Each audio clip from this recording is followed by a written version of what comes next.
Tanse, bonjour, anin. Hello again. It's a great honor to be here today, and it's a great honor to be doing this blessing. Great Spirit, I give thanks for this beautiful day and all your creations you have blessed us with. Help us to walk with great respect with all living things, great and small, on Mother Earth.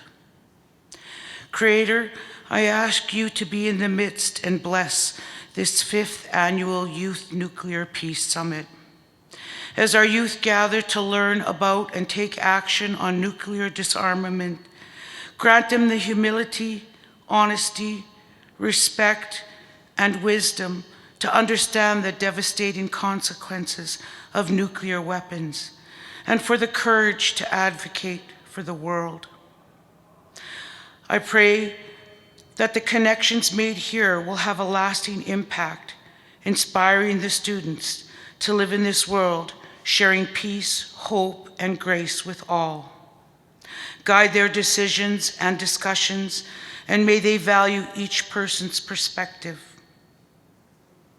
Creator of our beautiful Turtle Island, I pray that you would inspire our leaders to create a peaceful world.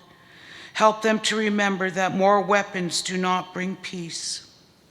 I pray for the victims of nuclear weapons and pray for disarmament. Bless all those who made this event possible and keep us all safe for the remainder of the day. And may we all be instruments of peace. In Creator I pray, Ekose. Amen. Bonjour, nice to see everyone. The room has filled up very quickly, so the buses are here, and this is always an event that we look forward to here at the museum. Thank you, Elder Amanda, for starting us off in a good way. And for those of you who don't know, the importance of starting in that way also is tied to the fact that this museum here is on traditional ancestral lands of indigenous peoples, the Anishinaabe, the Inninewak, the Anishinaabe, Dakota Oyate, and Dene Sulene, and we are here in the homeland of the Red River Métis. Being here in this space, on these grounds where people have gathered for thousands and thousands of years, makes gathering like this, to have conversations like this, that much more important. It is always a privilege for me to be able to, on behalf of my entire team at the Canadian Museum for Human Rights, host folks like you who've come from so far to be here. Stay awake, have coffee, do whatever you need to do. I know many of you have traveled from very far away. Because you're here in a place that is built on the idea that understanding one another is the first act of peace. So, looking around this room, surrounded by students and educators, advocates, and leaders from across the globe, from Canada to Japan, we've got folks here from the United States and elsewhere, I can't help but feel a quiet sense of awe, I guess, because what we're doing here isn't really ordinary. We're gathering across borders and generations in a time when the world really needs connection more than ever. And you often wonder when you plan these events whether the subject matter will be timely. I think there is no doubt in any of our minds that the subject matter that brings us here today has never been more a timely conversation. Nous vivons quelque chose d'extraordinaire aujourd'hui alors que nous rassemblons au-delà des frontières et des générations à un moment où le monde a plus que jamais besoin de rapprochement et de connexion. This museum was designed as a building dedicated to living conversation and dialogue, a space where the stories of the past meet the possibilities of the future. I hope you'll find some time to explore our galleries and see the stories that we are so grateful to be entrusted to share with others. The museum's glass and stone reflect both our fragility but also our resilience. And it's a structural testament that human rights, like peace, are living and evolving commitments.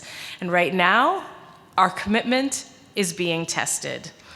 We live in this world, I don't need to tell you, where the threat of nuclear war looms closer than it has in decades, and where conflicts stretch across continents and fear too often feels louder than hope. But what History, time and again, is telling us is that the greatest antidote to fear is not silence and it is not despair, but it is action. And I am so proud to see that we are involved in inspiring action amongst us. It's educators who teach that empathy, when it's easier to teach indifference, and it's young people who are refusing to inherit a broken peace. It's advocates who continue to believe that justice and advocacy is not naive, but it's necessary. So being here in the presence of Nobel laureates, senators, international leaders, this conference speaks to the belief that peace is not a dream that is preserved for textbooks, but a decision made every day by people who choose dialogue over division and humanity over hate.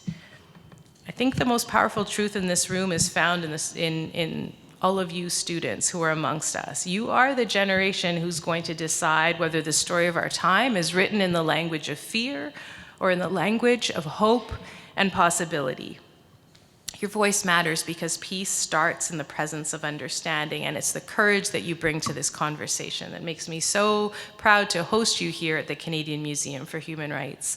And so as you take part in conversations and reflections over the next 2 days, I hope you hold on to this truth, and that is that real peace begins in the smallest moments. Whether it's in the classroom where a student finds their voice, or in the community when someone feels seen for the very first time, it's the courage it takes to show up, even when the path forward is unclear. And the path forward sometimes feels pretty unclear. That's the messy truth that one has to hold, I guess, to solve these global issues. Change is beginning here, quietly, persistently, maybe a little loudly. We'll see how the day goes, and through the steady hands and hopeful hearts of people like you who refuse to give up.